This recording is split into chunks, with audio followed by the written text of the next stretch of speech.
আপনি কি এমন একটা সিনেমা দেখেছেন যা শুরুতে সাধারণ মনে হলেও শেষে এসে আপনার মস্তিষ্কে বিস্ফোরণ ঘটায়? এই সিনেমাটি আপনাকে এমন এক সত্যের সামনে দাঁড় করিয়ে দেবে যা হয়তো কখনোই কল্পনা করেননি। একটা গরিব পরিবার যারা বুদ্ধি খাটিয়ে ধনী পরিবারে ঢুকলো, কিন্তু এরপর কি ঘটলো? কেন এই মুভির নাম প্যারাসাইট? আসলে পরজীবী কারা, ধনীরা না গরিবরা? এই মুভি শুধুমাত্র ধনী গরিবের লড়াই নয়, এটা আমাদের সমাজের অন্ধকার বাস্তবতা। শেষ পর্যন্ত যা ঘটে তা কল্পনার বাইরে। তাহলে আর দেরি কেন, চলো মুভির ব্যাখ্যায় ডুব দেই। এই কাহিনীর শুরুতে একটা পরিবারকে দেখায় যেখানে 4জন সদস্য আছে। এ হলো কিভু, আর 10টা লোকের মতো এরও একটা সমস্যা আছে, আর সেটা হলো সে হোয়াটসঅ্যাপ ছাড়া থাকতে পারে না। আর ওর হোয়াটসঅ্যাপ চলে অন্যের ওয়াইফাই দিয়ে, যার নেটওয়ার্কও কিনা আবার ঠিক মতো পায় না। এর একটা বোন আছে নাম কিজু, আর বাপের নাম কিম, আর মায়ের নাম জু। এরা সবাই ছোট একটা বেসমেন্টে থাকে, আর এই ফ্যামিলিটাকে জীবিকা নির্বাহ করার জন্য প্রতিদিন অনেক কাজ করতে হয়, কারণ এরা ঘরের ভিতর পিৎজার বক্স বানানোর কাজ করে। কিন্তু শুধু এটা করে তো আর একটা সংসার চালানো সম্ভব না। তো এরপর কি হয়, একদিন কিভুর দোস্ত ওর বাসায় আসে, যে কিনা ইউনিভার্সিটিতে ওর সাথেই পড়ে। আরও কি করে, কিভুকে একটা পাথর দিয়ে বলে ওর দাদাজি নাকি এটা ওকে দিতে বলেছিল। কোরিয়াতে এই পাথরটাকে অনেক শুভ মনে করা হয়, কারণ যার কাছে এই পাথরটা থাকে সেই নাকি অনেক ধন সম্পদের মালিক হতে থাকে। তো যাই হোক, কিভুর বাবা কিম এটা পেয়ে অনেক খুশি হয় আর দাদাজিকে ধন্যবাদ জানাতে বলে। এরপর কিভুর বন্ধু ওকে বাহিরে নিয়ে যায় একটু আড্ডা দেওয়ার জন্য। সেখানে কিভুর বন্ধু কিভুকে বলে, আমি একটা ধনী পরিবারের সন্ধান জানি যেখানে আমি টিউশনি পড়াতে যাই। আরো সে বলে সে ওই টিউশনি পড়ানো মেয়েটাকে মনে মনে অনেক ভালোবাসে, কিন্তু তার এখন আর কিছু করার নাই, কারণ সে এখন বিদেশে যাওয়ার একটা ভিসা পেয়ে গেছে।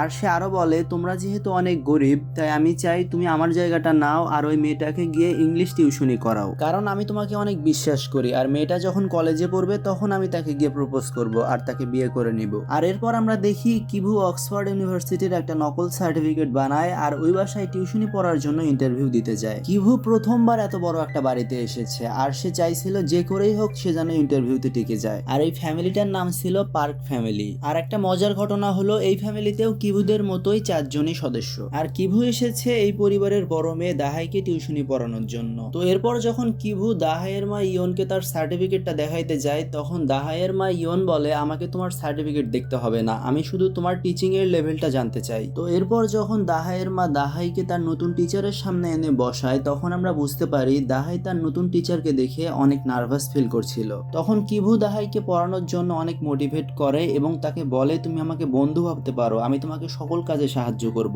আর এটা দেখে ইয়ন তাকে 1 মাসের অ্যাডভান্স স্যালারি দিয়ে দেয় আর বলে, তোমাকে আজকে থেকে আমরা সবাই কেভিন বলে ডাকবো। তখনই হঠাৎ তার ছোট ছেলে সেখানে চলে আসে। ইয়ন বলে, ও আমার ছোট ছেলে ডিসং, ও পড়াশোনা করতে চায় না, তবে ও ড্রয়িং করতে খুব ভালোবাসে আর আমরা ওর শখটা পূরণ করতে চাই, এজন্য আমরা একজন ভালো ড্রয়িং টিচার খুঁজছি। এরপর ইয়ন বলে, আমরা অনেকগুলো ড্রয়িং টিচারকে হায়ারও করেছিলাম, কিন্তু কেউই 1 মাসের বেশি টিকতে পারে না। আর তখনই কিভুর মাথায় একটা বুদ্ধি খেলে, সে বলে, আমি একজন ড্রয়িং টিচারকে চিনি, আমার মনে হয় সে আপনার বাচ্চাকে অনেক সুন্দর করে হ্যান্ডেল করতে পারবে। তখন ইয়ন বলে, ঠিক আছে, কালকে তাহলে তাকে একবার নিয়ে আসো দেখি। পরদিন যখন সে ড্রয়িং টিচারকে নিয়ে আসে, তখন আমরা দেখি সে আর কেউ নয়, কিভুর বোন কিজু। কিভু আসলে তার বোনকেই জেসিকা নাম দিয়ে নিয়ে এসেছিল ড্রয়িং টিচার হিসেবে। এদিকে কিজুও তো এখন একটা চাকরি পেয়ে গেল, আর ওদিকে আমরা দেখি দাহাইও এখন তার টিচারকে ভালোবাসতে শুরু করেছে। আরে ভাই দাঁড়ান, এ ভালোবাসা সে ভালোবাসা না যেটা আপনারা ভাবতেছেন। আপনারা তো ভাবতেছেন স্টুডেন্ট টিচারের ভালোবাসা, কিন্তু আসলে না, এটা হলো প্রেমিক প্রেমিকার মতো ভালোবাসা। তো আমরা দেখি দাহাই এখন তার টিউশন টিচার কিভুকে ভালোবাসে, মানে তার প্রেমে পড়ে গেছে।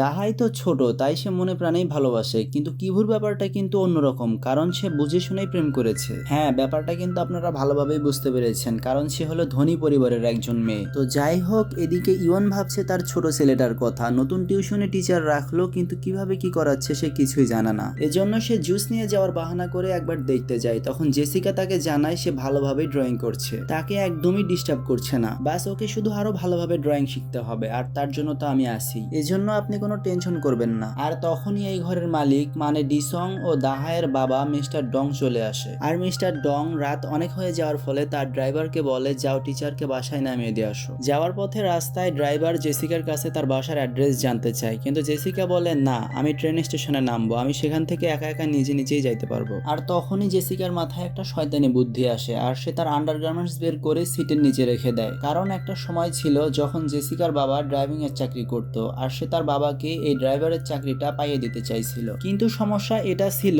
তার বাবার মার্সিডিজ বেঞ্জ সম্পর্কে কোনো ধারণাই ছিল না, সে কখনোই এই গাড়ি চালায় নাই। আর ওইদিকে মিস্টার ডং সিটের নিচে ওই আন্ডারগার্মেন্টসটা পেয়ে যায় যেটা জেসিকা রেখেছিল। তখন সে বাড়ি গিয়ে তার স্ত্রী ইয়নকে এই বিষয়টা জানায়, আর তারা দুজন মিলে ডিসকাস করে। তখন ওরা নিজেদের ভিতর বলাবলি করে। প্রথম কথা তো হলো যে ওদের গাড়ির ভিতর এটা করানোই উচিত হয়নি, আর যদি করেও থাকে তাহলে কেন কোনো মেয়ে তার আন্ডারগার্মেন্টস গাড়ির ভিতর ফেলেই চলে গেল। এর মানে হলো ড্রাইভার নিশ্চয়ই তাকে ঘুমের ওষুধ খাইয়ে তাকে উল্টাপাল্টা কিছু করেছে। তারপর তারা ভয় পেয়ে যায় যেন কেউ না আবার ঝামেলায় পড়ে যায়, আর এরপর ড্রাইভারকে জব থেকে বের করে দেয়। তখনই সেখানে জেসিকা চলে আসে। তখন ম্যাডাম ইয়ন জেসিকাকে জিজ্ঞেস করে গাড়িতে সেদিন কিছু হয়েছিল কি, কিন্তু জেসিকা বলে না, আর বলে আমি সেদিন স্টেশনে নেমে গিয়েছিলাম। তখন ম্যাডাম ইয়ন তাকে বলে আমরা তাকে এক বেয়াদবির কারণে তাকে চাকরি থেকে বের করে দিয়েছি। জেসিকা বলে আমার এক আঙ্কেল আছে, সে আগে এক ফ্যামিলির জন্য মার্সিডিজ বেঞ্জ চালাইতো, আর তারপর ওই ফ্যামিলি একসময় প্যারিসে চলে যায়, আর ওই আঙ্কেল এখন বেকারি বাসায় বসে থাকে। বাস আর কি। ম্যাডাম জেসিকাকে ওনাকে এসে দেখা করতে বলে। এখন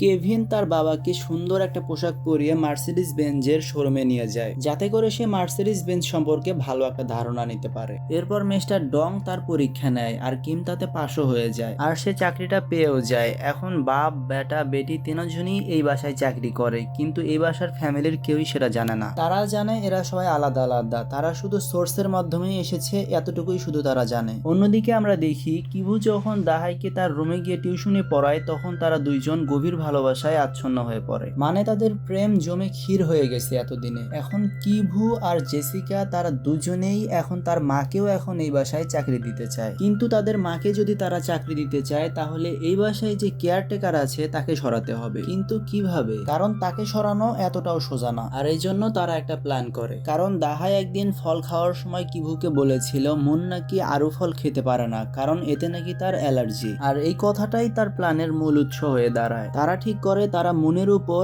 আরুর সেই লোমগুলো দিয়ে অ্যালার্জির সৃষ্টি করাবে। যেই ভাবা সেই কাজ। মুন একদিন তাদের বাড়ির কুত্তাটাকে নিয়ে খেলছিল, আর সেই সুযোগে কিভু গিয়ে তার মাথায় আরুর লোমগুলো ঢেলে দেয়, যার কারণে মুনের অ্যালার্জি হয়ে যায়, আর তাকে হসপিটালে যেতে হয়। আর মুন যেই হাসপাতালে যায় সেখানে কিভুর বাবাও তাকে ফলো করতে করতে সেখানেই যায়, আর সে দূর থেকে নিজের সাথে মুনেরও একটা ছবি তুলে নেয়, কিন্তু মুন এগুলোর কিছুই খেয়াল করে না। আর যখন কিম তার ম্যাডাম ইয়নের জন্য তার ম্যাডাম ইয়নকে শপিং করতে নিয়ে যায়, তখন এই ছবিটা দেখিয়ে বলে ম্যাডাম আমি একে হাসপাতালে দেখেছি, আর যখন আমি আমার বইয়ের জন্য সেলফি নিতে গেছিলাম তখন এও আমাদের ফ্রেমে চলে এসেছিল। আসলে আমি তার কোনো কথা শুনতে চাইনি, কিন্তু সে এত জোরে বলছিল যে আমি না শুনে থাকতে পারিনি। আসলে তার টিভি নামে একটা রোগ আছে, কিন্তু ম্যাডাম ইয়ন তার কথায় কোনো বিশ্বাস করে না, উল্টো তার উপর আরো হাসতে থাকে। আর এরপর যখন তারা আবার বাসায় ফিরে যাচ্ছিল তখন সে তার মেয়ে জেসিকে একটা মেসেজ দেয়, বলে আমরা আর 3 মিনিটের ভিতর চলে আসছি। আর এরপর যখন তারা প্রায় বাসায় চলে আসে তখন জেসিকা আরো একবার মুনের গায়ে আরুর পাউডার লাগিয়ে দেয়, যার কারণে মুনের আবারও অ্যালার্জি হয়, আর সে আবারও কাশতে শুরু করে। আর মুন এক টিস্যু নিয়ে কাশতে কাশতে সেই টিস্যুটা আবার ডাস্টবিনের ভিতর ফেলে দেয়, আর এই দৃশ্যটা ইয়ন ও কিম দুজনেই দেখে ফেলেছিল। এরপর ড্রাইভার কিম সেই ডাস্টবিনটার কাছে যায় যেখানে সে টিস্যু পেপারটা ফেলে দিয়েছিল, আর সে ওই টিস্যু পেপারটার উপর সস ঢেলে দেয়, আর ওই টিস্যু পেপারটা তুলে তার মালকিন ইয়নকে দেখায়, আর সে মনে করে এগুলো রক্ত, আর আমার ড্রাইভার আমাকে এতক্ষণ ধরে যা বলছিল সবই সত্য। এর মানে হলো এর আসলেই টিবি রোগ আছে। তখন ম্যাডাম মিস ইয়ন তাদের ড্রাইভার কিমকে বলে তোমার স্যার কোনোভাবেই যেন এই কথাটা জানতে না পারে, কারণ সে যদি জানে আমি টিবি রোগের কোনো একজন মহিলার কাছ থেকে ঘরের খাবার রান্নাবান্না করে নিতাম তাহলে সে অনেক রেগে যাবে। আর এরপর সে ওই মহিলাকে চাকরি থেকে বের করে দেয়। আর কি টেক মানে কিম জু অনেক চালাকির সাথে তার বউকে এই ঘরের সাথে ইন্ট্রোডিউস করায় দেয়, আর সেও এই চাকরিটা পেয়ে যায়, মানে সে এখন থেকে মনের কাজগুলোই করবে। আর এখন কিভুদের পুরো পরিবারই এখন এই পরিবারের জন্য কাজ করে, কিন্তু পার্ক ফ্যামিলি এটা বুঝতে পারে না যে তারা সবাই একই পরিবারের লোক, কারণ তারা সবাই নাম বদলে এসেছিল। কিছুদিন আগে যখন এই লোকগুলোর কাছে একটাও কাজ ছিল না, যারা কিনা শুধু পিৎজার বক্স বানাইতো, তারা এখন নামি দামি একটা বাড়িতে কাজ করে যেখানে তারা ভালো টাকা এবং ভালো খাবারও পায়, আর যে পরিবারের জন্য তারা কাজ করে এই পরিবারও অনেক ভালো। পরের দিন মিস্টার ডং তার ফ্যামিলির সাথে তার ছেলের জন্মদিন পালন করার জন্য পিকনিকে যাইতেছিল, আর এই জন্য মিস ইয়ন তার বাড়ির নতুন কাজের মহিলাকে পুরা বাড়ির দায়িত্ব দিয়ে যায়। এখন তো 2-3 দিনের জন্য এদের সবার লটারি লেগে গেছিল, কারণ এরপর যখন তারা সবাই চলে যায় এই 4 জনই এই ঘরের ভিতর অনেক মজ মাস্তি শুরু করে দেয়। তবে হঠাৎই রাত্রিবেলা আবহাওয়াটা অনেক খারাপ হয়ে যায়, কিন্তু তাতে কি, এরা তো ভিতরে হুইস্কি খাইতেছিল আর চিল করতেছিল। এরা কিনা ওই সমস্ত পোকার মতো যারা কিনা রাত্রিবেলা বের হয় যখন ঘরের মালিক আর রান্নাঘরে যায় না। তখন কিভু এদেরকে বলে, আমি মিস্টার ডং এর মেয়ে দাহাইকে বিয়ে করব আর এই পুরো বাড়ি আমাদের হয়ে যাবে। মানে বুঝতে পারছো, গরিবের চাঁদ ছোঁয়া স্বপ্ন। বাহিরে অনেক জোরে বৃষ্টি হচ্ছিল আর তখন হঠাৎই ঘরে বেল বেজে ওঠে। জুয়ে গিয়ে দেখতে যায় যে বাহিরে কে এসেছে। বাহিরে এই বাড়ির প্রথম কাজের মহিলা মুন এসেছিল। সে বলে, আমি কিছু জিনিস নিতে ভুলে গেছিলাম, বাস ওগুলোই নিতে এসেছি। এর জন্য না চাইলেও জুকে দরজাটা খুলতে হয় আর বাকি সবাই লুকিয়ে থাকে। মুন বলে, আমার জিনিসপত্রগুলো নিচে বেসমেন্টে পড়ে আছে। তারপর সে বেসমেন্টে চলে যায় আর বাকি সবাই ওর বাহিরে আসার জন্য অপেক্ষা করতে থাকে। এরপর যখন অনেকক্ষণ হয়ে যাওয়ার পরেও সে বাহিরে আসে না, তখন জু রেগে গিয়ে নিচে বেসমেন্টে চলে যায় দেখতে যে কি হয়েছে। আর সে দেখে মুন একটা আলমারি সরানোর চেষ্টা করছে, তাই সে তাকে ওই আলমারিটা সরানোর জন্য সাহায্যও করে। আর সে দেখে মুন একটা সিক্রেট দরজা খুলে ফেলেছে। আর একটু সামনে গিয়ে দেখে নিচে সুরঙ্গের মতো গোপন একটা আস্তানা বানানো আছে। মুন ওর ভিতরে চলে যায় আর জুংও তাই ওর পিছু করতে থাকে। আর দেখে যে ভিতরে একটা লোক শুয়ে আছে আর ওই লোকটার নাম হলো বিরজু। মুন তাকে দুধ খাওয়াইতেছিল আর এতক্ষণে ওরা বাহিরে না যাওয়ায় ওই 3 জন আস্তে আস্তে সুরঙ্গের কাছে চলে এসেছিল। জু জিজ্ঞেস করে, তোমার জামাই এখানে কতদিন হলো থাকে? মুন বলে, প্রায় 4 বছর হলো, কিন্তু এই সুরঙ্গের ব্যাপারে মিস্টার ডং এর ফ্যামিলি কিছুই জানে না। ওনাদের আগে যে ফ্যামিলি এখানে ছিল সেই ফ্যামিলি এই সুরঙ্গটা বানিয়েছিল, কারণ কোনো সময় পুলিশের ঝামেলায় পড়লে যেন এই সুরঙ্গে লুকাতে পারে। আমার স্বামীও একজন মাফিয়ার কাছ থেকে লোন নিয়েছিল, যেটা সময় মতো দিতে পারেনি, আর ওই মাফিয়া এখন আমার স্বামীর জান নেওয়ার জন্য পিছু পড়ে গেছে। বাস তখন থেকেই সে এখানে থাকে। তখন জু বলে, তুমি তোমার স্বামীকে নাও আর এখান থেকে দাফা হয়ে যাও, না হলে আমি পুলিশ ডাকবো। মুন ওর কাছে অনেক হাত জোর করে, বলে, বাহিরে আমাদের অনেক লোন, বাহিরে গেলেই সন্ত্রাসীরা আমার স্বামীকে ধরে মেরে ফেলবে, প্লিজ আমাদের উপর একটু দয়া করো। তখন কিমের পা পিছলে যায় আর ওই 3 জনই নিচে পড়ে যায়। আর মুন দেখতেছিল এরা সবাই এখানে কি করতেছে, আর মুন এগুলো ভিডিও করা শুরু করে দেয়। আর তখনই হঠাৎ কিভু বলে, বাবা আমার পায়ে ব্যথা পেয়েছি। আর এই কথাগুলো সব ফোনের ভিতর রেকর্ড হয়ে যায়। তখন মুন বলে, আমার সন্দেহ তো ছিল, কিন্তু আজ সত্যি সত্যি দেখেও নিলাম যে তোরা পুরো ফ্যামিলিটা একটা বাটপার। এরপর মুন ওদের সবাইকে ধমকি দেয়, বলে এই ভিডিওটা আমি ম্যাডামকে দেখাই দিব। আর এরপর ওর জামাইকে বেসমেন্ট থেকে বাহির করে আনে। যেহেতু অনেক মাস হলো সে এখনো বাহিরে আসে নাই, সেহেতু তার অনেক ভালো লাগতেছিল, অনেক আরাম পাচ্ছিল।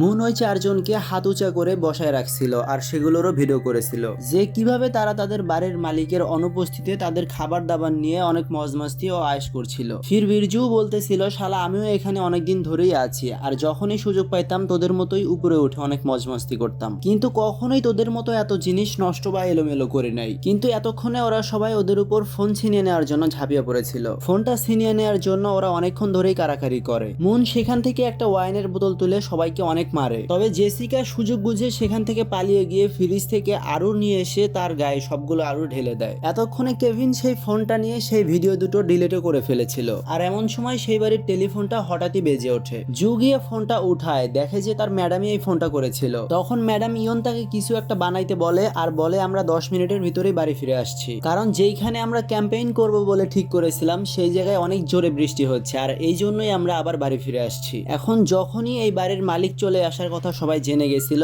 সবাই মিলে এই বাড়ি পরিষ্কার করার কাজে লেগে পড়েছিল। আর মুন আর ওর জামাইকে ওরা আবার ধরে নিয়ে গিয়ে সেই সিক্রেট রুমের ভিতর বেঁধে রাখে। আর এদিকে পরিষ্কারের কাজ এখনো পুরোটা শেষও হয় নাই, কিন্তু এতক্ষণে ওরা সবাই বাড়ির ভিতর চলেও এসেছিল। তাই ওরা সবাই এদিকে ওদিকে যে যেদিকে পারে তৎক্ষণাৎ লুকিয়ে পড়ে, যেভাবে লাইট জ্বালালে পোকামাকড় এদিকে ওদিকে লুকিয়ে পড়ে। আর এদিকে মুন কোন রকমে আবারও উপরে উঠে আসার চেষ্টা করলে জু এর সামনে পড়ে যায় আর জু তাকে লাথি দিয়ে সিঁড়ি থেকে ফেলে দেয়। এখন অত উপর থেকে হাত পা বাঁধা অবস্থায় নিচে পড়ে যাওয়ার কারণে মন জ্ঞান হারিয়ে ফেলে। আর ফির কিম আবারও ওকে সুরঙ্গের ভিতর নিয়ে যায়। কেভিন দেখে বিরজু বারবার একটা সুইচ অন অফ করতেছে। এই সুইচের লাইটটা বেসমেন্টের বাইরে লাগানো ছিল। আর ফির বিরজু বলে যে এটা একটা সংকেত, আমি তাদেরকে সংকেত পাঠিয়েছি, তুমি যতই চালাকি করো না কেন তারা আমাকে ঠিকই এখান থেকে উদ্ধার করে নিয়ে যাবে। কিন্তু ডং আর তার ফ্যামিলির এই লাইটের ভাষাটা সম্পর্কে কোনো রকম ধারণাই ছিল না। তারা ভেবেছিল লাইনে কোনো সমস্যা হয়েছিল হয়তোবা। আর তারপর কিম আবার তাকে ধরে নিয়ে একটা পাইপের সাথে বেঁধে দেয়। ওইদিকে ম্যাডাম ইয়ন মিস জুকে বলে, আমরা আমাদের ছেলের জন্মদিন আর কখনোই এই বাসায় সেলিব্রেট করব না, কারণ একবার রাত্রিবেলা ডিসং যখন তার কেক খাইতেছিল তখন সে রান্নাঘরে একটা ভূত দেখে ফেলেছিল, আর তারপর ও সেটা কখনোই ভুলতে পারে নাই। ও এখনো সে কথা মাঝে মাঝে মনে পড়লে ভয় পায়। আসলে কিছু বছর আগে ডিসং যাকে দেখে ভয় পেয়েছিল সেটা আসলে ভূত ছিল না, ওটা ছিল মুনের স্বামী, যে ওই সিক্রেট চেম্বার থেকে বেরিয়ে রাতের বেলা ফ্রিজ থেকে খাবার খেতে এসেছিল। ওইদিকে বীর্য আবার কিমকে বলে, এটা আমারই ঘর, তুমি আমাকে এখানে যেভাবেই রাখো না কেন আমার মজাই লাগে, আর প্লিজ তুমি আমাকে কখনোই এখান থেকে বাইরে বের করো না। এরপর কিম ওই দুজনকে ওখানে রেখেই সে বাইরে চলে আসে। জু তার স্বামী ও তার ছেলে মেয়েকে সেখান থেকে বাইরে বের করে দেওয়ার চেষ্টা করে, কিন্তু তখনই সেখানে ডিসং চলে আসে, আর ওরা সবাই তখন আবারও পোকামাকড়ের মতো টেবিলের নিচে লুকিয়ে পড়ে। এবার ডিনার শেষে ডিসং একটা তাঁবু নিয়ে তাদের বাড়ির গার্ডেনে চলে যায়, কারণ সে যেহেতু পিকনিক করতে পারে নাই, তাই তার ইচ্ছা হলো আজকে রাতের বেলা সে গার্ডেনেই ঘুমাবে। আর মিস্টার এবং মিসেস পার্কও সেই কথায় রাজি হয়ে যায়। আর এরপর মিস্টার ডং ডিসং এর সাথে অকিটকিতে কথা বলে। সে বলে, আমরা লিভিং রুমেই আছি, তোমার ভয় লাগলে আমাকে বলো, আমরা তোমাকে নিতে আসবো। তখন ম্যাডাম ইয়ন বলে,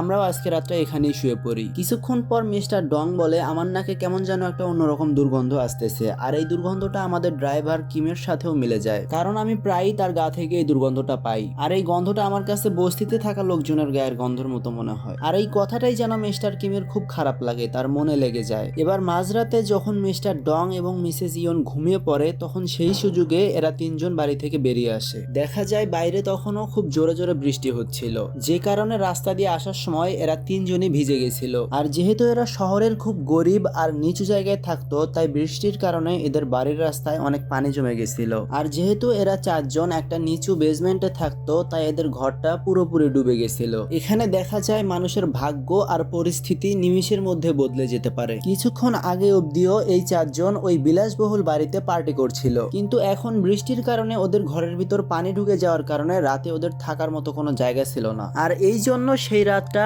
এরা আর এদের গ্রামের অনেক মানুষ সরকারি একটা সাহায্য কেন্দ্রে এসে কাটায়। আর এইদিকে দেখা যায় সুড়ঙ্গের ভিতরে মাথায় আঘাত লেগে পড়ে থাকার কারণে চিকিৎসার অভাবে মুন এখন মারা গেছে। আর মরার আগে মুন বিজ্জুকে বলেছিল, জু আমাকে লাথি দিয়ে ফেলে দিয়েছে, তবে হাত বন্ধ থাকার কারণে বিজ্জুর তার মৃত্যু দেখা ছাড়া আর কিছুই করার ছিল না। আর এদিকে কিমদের পরিবারকে বড় ঘরের লালসায় আজকে তাদেরকে নিজেদের ঘরটাই হারাতে হলো। আর ওইদিকে পরদিন সকালেই ডিসং এর জন্মদিন ছিল, যেহেতু তারা কোনো জায়গায় বেড়াইতে যাইতে পারে নাই, তাই তারা তাদের বাড়িতে একটা পার্টির আয়োজন করে, যেখানে তারা তাদের হাই ক্লাস লোকজনদেরকে ইনভাইট করে। আর এখন কেভিন আর জেসিকাকেও ওই পার্টিতে আসতে বলা হয়। আর মিস্টার কিম যেহেতু ওনাদের ড্রাইভার ছিলেন, তাই সেই দিন ওনাকেও আসতে বলা হয়। এখন মিস্টার কিম কাজে তো আসে, কিন্তু তার মনে কোনো খুশি ছিল না। হাজারো এমন প্রশ্ন তার মনের ভিতর ছিল যার কোনো জবাব ছিল না। প্রথম তো কালকে রাতের তার গায়ে থেকে দুর্গন্ধ আসার কথা, এটা তো তার মাথা থেকে বেরই হচ্ছে না। আর দ্বিতীয়ত হলো যে কালকে রাতে তার বাড়ি ডুবে যাওয়ার পরও তাকে আজকে কাজে আসতে হয়েছে। এখন এতক্ষণে তো তাদের বাড়িতে আত্মীয় স্বজনরা সব এসে গিয়েছিল, কিন্তু আজ কিম, জু, কেভিন, জেসিকা কারো মনেই কোনো খুশি ছিল না। মিস্টার ডং কিমকে গাড়ি থেকে নামানোর পর একটু মজা করেই বলে, আজকে তোমাকে ওভার টাইম দিব, তবুও তুমি তোমার মুখে একটু হাসি রাখো। আর ওইদিকে জেসিকা তার মাকে বলে, আমাদের দেখা উচিত ওই দুইজন এখন কি অবস্থায় আছে। কিন্তু কেভিনের মনে যেন অন্য কিছুই চলতেছিল। আমরা দেখি কেভিন তার বন্ধুর দিয়ে পাথরটা নিয়ে সুড়ঙ্গের ভিতর ঢুকে যায়, কারণ সে চাইছিল ওই দুইজনকে একেবারের জন্য শেষ করে দিতে, কারণ তারাই একমাত্র তাদেরকে ধরিয়ে দিতে পারে। আর এদিকে বীরজুর বউ মারা যাওয়ায় বীরজু তখন পাগল হয়ে গেছিল। আর কেভিন যখন ভিতরে আসে, তখন বীরজু তার গলায় একটা রশি পেঁচিয়ে তাকে টানতে থাকে। সে উল্টে আরো কেভিনের পাথরটা দিয়েই তাকে মারতে যায়, কিন্তু কেভিন কোনো রকমে সেখান থেকে পালিয়ে বেসমেন্ট থেকে বাইরে চলে আসে। তবে তার আর শেষ রক্ষা হয় না, কারণ বীরজুও সেই বেসমেন্ট থেকে বাইরে এসে তার পাথরটা দিয়েই তার মাথা ফাটিয়ে দেয়। এরপর বীরজু রান্নাঘর থেকে বড় একটা চাকু নিয়ে বাইরে পার্টির দিকে এগোয়। সে দেখে জেসিকা হাতে করে একটা কেক নিয়ে সামনের দিকে এগোচ্ছে, আর সে সুযোগ বুঝে দৌড়ে গিয়ে তার হাতে থাকা ছুরিটা তার বুকের ভিতর ঢুকিয়ে দেয়। এরপর সে জুকে মারার জন্য যায়, কিন্তু জু অনেক চালাকির সাথে উল্টে তাকেই মেরে ফেলে। আর এগুলো সব কিম দূরে বসে থেকে বোকার মতো দেখতেছিল। তার কাছে সব কেমন যেন এলোমেলো এলোমেলো লাগতেছিল, মানে সে বুঝতেই পারছিল না যে কি হচ্ছে এখানে। একটু আগেই তো সব ভালো ছিল, তাহলে হঠাৎই কি হয়ে গেল? কিমের মাথায় কোনো কিছু কাজ করতেছিল না। কিন্তু এখানেও যখন মিস্টার ডং এর নাকি দুর্গন্ধ লাগছিল, তখন কিম আর সেটা মেনে নিতে পারে না, আর সে সেখান থেকে একটা ছুরি তুলে মিস্টার ডংকে মেরে ফেলে। আর এরপর সে ভয় পেয়ে সেখান থেকে পালিয়ে যায়। এদিকে কিন্তু মিস্টার ডং কিছুই বুঝলো না বা জানলো না যে মিস্টার কিম তাকে কেন মারলো, কারণ এখনো পর্যন্ত কিন্তু তাদের বিষয়টা ভালোভাবে খোলাসা হয়নি। আর এরপর আমরা দেখি এই ঘটনার পর 1 মাস হয়ে গেছে, আর কিভু এখনো বেঁচে আছে, আর সে হাসপাতালে ভর্তি আছে। আসলে মাথায় চোট লাগার কারণে এতদিন ধরে কিভু কোমায় ছিল। এখন এর কিছুদিন পর আমরা দেখি কিভু ও তার মাকে আদালতের কাঠগড়ায় নিয়ে গিয়ে দাঁড় করানো হয়, আর কাজের জন্য মিথ্যা পরিচয় দিয়ে ঢোকার জন্য এদের 1 মাসের জেল হয়। আর মিস্টার কিমের জন্য অনেক লম্বা সাজা ঘোষণা করা হয়, কিন্তু সেই দিনের ওই ঘটনার পর থেকে ওনাকে আর কেউ খুঁজে পায়নি। এবার এই ঘটনার বেশ কিছুদিন পর মিসেস পার্ক ওই বাড়িটা অন্য আরেকজনের কাছে বিক্রি করে দিয়ে সেখান থেকে চলে যান। আমরা দেখি কিভু এখন মাঝে মাঝে একটা পাহাড়ের পাহাড়ে উঠে দূর থেকে ওই বাড়িটাকে দেখতো আর ওই বাড়ির মধ্যে কাটানো নিজেদের পুরানো ভালো সময়গুলোর কথা চিন্তা করত। এবার এরকমই এক সন্ধ্যাবেলায় কিভু দূর থেকে ওই বাড়িটাকে দেখার সময় খেয়াল করে ওই বাড়ির একটা বাল্ব জ্বলছে আর নিভছে। কিভু এটা জানতো যে ওই বাল্বের সুইচ বেসমেন্টের ভিতরে ছিল, যেখানে কোনো একটা সময় মনের স্বামী ছিল, কিন্তু এখন তো আর সে বেঁচে নেই, তাহলে কে থাকতে পারে। আর কিভু এটাও জেনেছিল যে বারবার লাইট অন আর অফ করাকে সিগন্যাল বোঝানো হয়। এই সিগন্যালের সাহায্যে যে কোনো তথ্য এক জায়গা থেকে আরেক জায়গায় আদান প্রদান করা যায়। এরপর ওই সিগন্যাল গুলোকে ঘাটার পর সে জানতে পারে তার বাবা মিস্টার কিম ওই বাড়িতে আছেন আর সুরক্ষিত আছেন, আর উনি ওই বাড়ির বেসমেন্টের মধ্যেই লুকিয়ে আছেন, যেখানে এত বছর ধরে মনির স্বামী লুকিয়েছিল। এখানে বেঁচে থাকার জন্য মিস্টার কিম প্রতি রাতেই এখানে আসা নতুন ফ্যামিলির ফ্রিজ থেকে খাবার চুরি করে খায়। আর এরপর একদিন সে সুযোগ বুঝে মনের লাশটা বেসমেন্ট থেকে বের করে বাইরে একটা ভালো জায়গায় কবর দিয়ে দেয়। আর এখন নিজের বাবা বেঁচে আছে আর সুরক্ষিত আছে জেনে কিভু খুবই খুশি হয়। এরপর সে মনে মনে প্রতিজ্ঞা করে, আমি একদিন এই বাড়িটা কিনে নেব আর তুমিও বেসমেন্ট থেকে বেরিয়ে আসবে, আর আমি আর মা তোমার জন্য বাইরে অপেক্ষা করব। এরপর একদিন আমরা দেখি কিভু যেমনটা বলেছিল ঠিক তেমনটাই করেছে, মানে সে বাড়িটা কিনে নিয়েছে আর তার বাবাও এখন সেই বেসমেন্ট থেকে নির্ভয়ে বেরিয়ে আসছে, আর ওনার ফ্যামিলি বাইরে ওনার জন্য অপেক্ষা করছে। কিন্তু আসল জীবনে এমনটা কিছুই হয় না, এটা ছিল কিভুর একটা কল্পনা। কিভু ও তার মা এখনো সেই পুরানো বেসমেন্টেই থাকে যেখানে তারা আগে থাকতো। অতিরিক্ত লোভের কারণে তাদের জীবনটা আবার সেখানে এসেই দাঁড়িয়ে যায় যেখান থেকে তারা শুরু করেছিল, আর এই অতিরিক্ত লোভের কারণেই তারা তাদের ফ্যামিলির দুজন সদস্যকে পুরোপুরি হারিয়ে ফেলেছিল। কিজু তো সেই দিন পার্টিতেই মারা গিয়েছিল, আর মিস্টার কিম এখন সেই বাড়ির বেসমেন্টেই আটকা পড়েছিল। এখন উনি যদি সেই বাড়ির বেসমেন্ট থেকে কোনো রকমে বাইরে বেরিয়ে আসেন, তাহলে পুলিশ তাকে মিস্টার ডংকে মারার অপরাধে জেলে নিয়ে যাবে। সেই জন্য এখন মিস্টার কিমকে বাধ্য হয়ে তার বাকি জীবনটা এই বেসমেন্টের মধ্যেই কাটাতে হবে। আর এর মাধ্যমে গল্পটা এখানেই শেষ হয়ে যায়। এই গল্পে মিস্টার কিম ফ্যামিলি যদি অতিরিক্ত লোভ না করতো, তাহলে তাদের জীবনটা আজকে অন্যরকম হতে পারতো। আর অন্যদিকে পার্ক ফ্যামিলিও যদি তাদের পুরনো বিশ্বস্ত কর্মচারীদেরকে বের করে না দিত, তাহলে আজকে তাদেরকেও এই দিনটা দেখতে হতো না। তারা চাইলেই ওই দুইজনের সাথে ভালোভাবে কথা বলে তাদের ওই বিচারটা ভালো একটা সমাধানে গিয়ে দাঁড় করে দিতে পারতো। তো কেমন লাগলো আজকের এই ভিডিওটা? যদি ভালো লাগে তাহলে লাইক করো, আর যদি খারাপ লাগে তাহলে ডিসলাইক করো, আর যদি ভালোই লাগে তাহলে এই চ্যানেলটাকে সাবস্ক্রাইব করে এই চ্যানেলটার পাশে থেকো এমন নতুন নতুন ভিডিও পাওয়ার জন্য। আল্লাহ হাফেজ।